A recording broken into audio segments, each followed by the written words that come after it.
Hello, and welcome to the Borealis Experience. I'm your host, Aurora, and I'm very happy to be spending some time with you today. It is Friday, I'm outdoors, it's sunny, it's very windy. I hope the wind is not going to disturb you. So, today I want to talk about abusive nurses. Yeah, what made me come up with that title? First of all, I want to tell you that if I have lots of respect for one job that there is out there, then it is nursing, being a registered nurse. Every nurse on this planet deserves way more applaud and tapping on the shoulder than they can receive. They're doing such tremendous work. They're rescuing people, they're saving people's lives, and they comfort you, they make you feel good. And yeah, what would we do? Where would this planet Earth, where would humanity be if it wasn't for nurses? I've had really good experiences with nurses, being a patient, being a client. But today I want to talk about abusive nurses, or the phenomenon of strong givers, people who constantly give and nurture and take care of other people, and them now burning out. It is usually people with a big heart, lots of compassion, lots of empathy, who become nurses. They're very well organized, they're very hardworking, and they can take on a lot. But what if it gets too much? What if a person who prides him or herself to rescue other people when war is going on outside, if they reach a limit? I feel, and to some degree, I think we can all identify a little bit as nurses, wanting to help, wanting to nurture.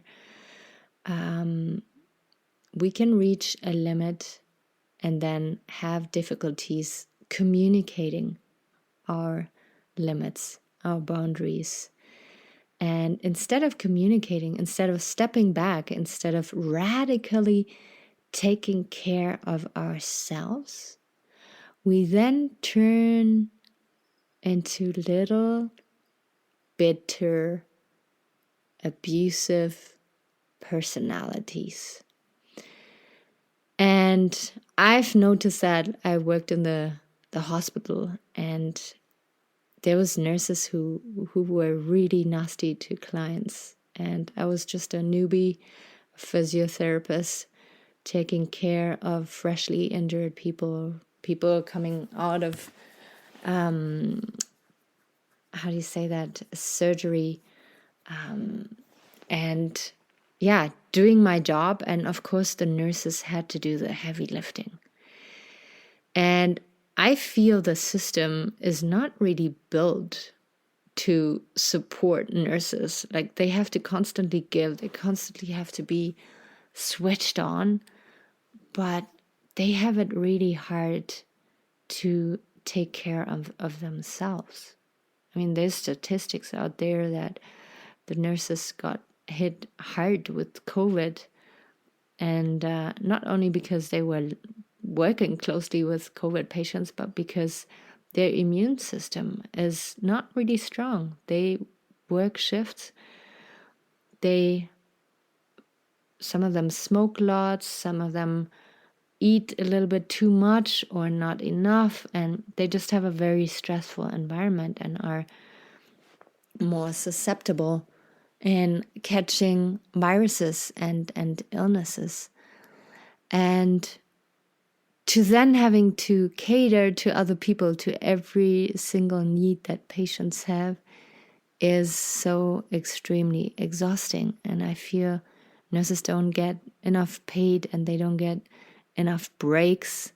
They don't get enough holidays, and I really wonder why. If we know that the health of a society is built on really good doctors and really good nurses, right? Our society here, our health system is all about get sick first and we make you fit after, we rescue you after. It's not like out east in India where people are more focused on prevention. Here it is heavily based on how good your doctor is, how good your nurse is.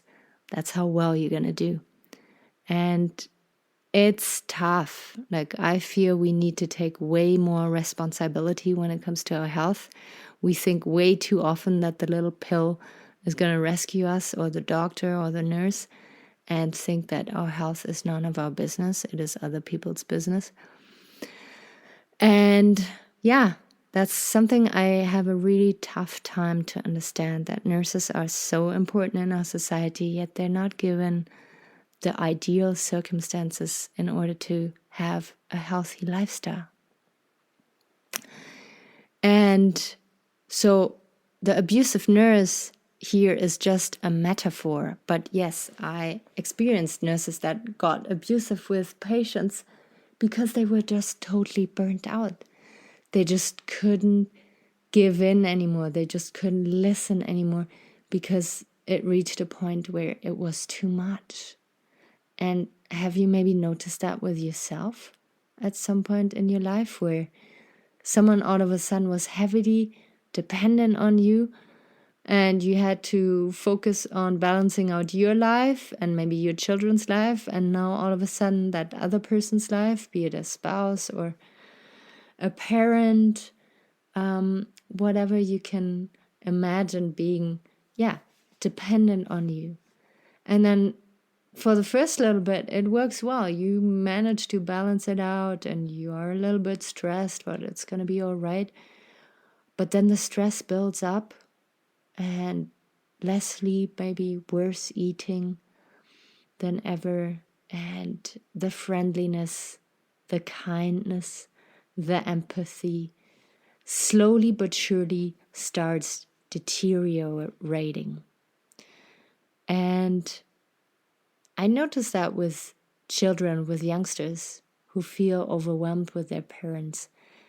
Youngsters who want to get out there and conquer the world, and all of a sudden one of the parents is sick at home and they have to take care of them. And there goes the dreaming, there goes the goals, and then the resentment builds up.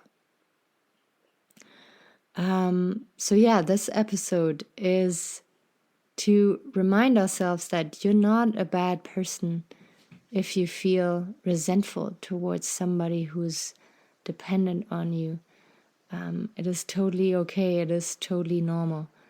But we have to be aware of not becoming abusive and to learn to set boundaries before we burn out. And it is so tough because you will feel selfish at first, or worse even, people from the outside will call you selfish because they don't know your real boundaries. They don't really know you because you always said yes in the past. And now all of a sudden you set a boundary and people don't really know, what's the benefit for me? Why are we doing this? Well, the benefit is that you can be yourself, you can be authentic, you can be calm and as friendly, empathetic, not pathetic, empathetic as you can be when you set the right boundaries. And when we don't set the right boundaries, we can become very unpleasant, nasty beings who then push people away and are being aggressive with other people. And what we really need, though, is closeness and acceptance and the approval, the okay that we can rest, the okay that we can sit in the corner and read for an hour if we please to do this. So if you ever notice somebody being the very kind and giving person, and all of a sudden they become very unpleasant, they become short-fused, they become really nasty to be around? Ask yourself if they have a problem with setting boundaries. And then the only thing you can do is encourage them to set boundaries. Even better so, giving them space and demanding less from them, relying more on yourself again. Because, yeah, it is toughest when you are in a relationship with somebody who has poor boundaries, but you can both learn, or all parties involved, to give people space to take care of themselves. Look at the guy who's the provider, the breadwinner, and he comes home and is just totally exhausted and just wants to have peace and just wants to deflate, decompress. We have to give space or ask what we can do to support. And same goes with us. When we feel like we're reaching an end, we are becoming unpleasant, short-fused, it is a strong sign that we need a rest, we need a break, we need to radically take care of ourselves, but very gently communicate it to the people around us. So, I hope this title was not confusing. I hope I was able to make the loop back to you, back to us, on how important it is to take care of yourself. Because if you don't, some people, not all people, but some people can become very abusive, very nasty, not only self-abusive, self-destructive, but destructive for relationships, destructive for other people. Thank you so much for listening. If you haven't subscribed yet, please subscribe. And if you feel like leaving me a review on Apple Podcast, never hold back. It means the world to me. Thank you so much. Bye-bye.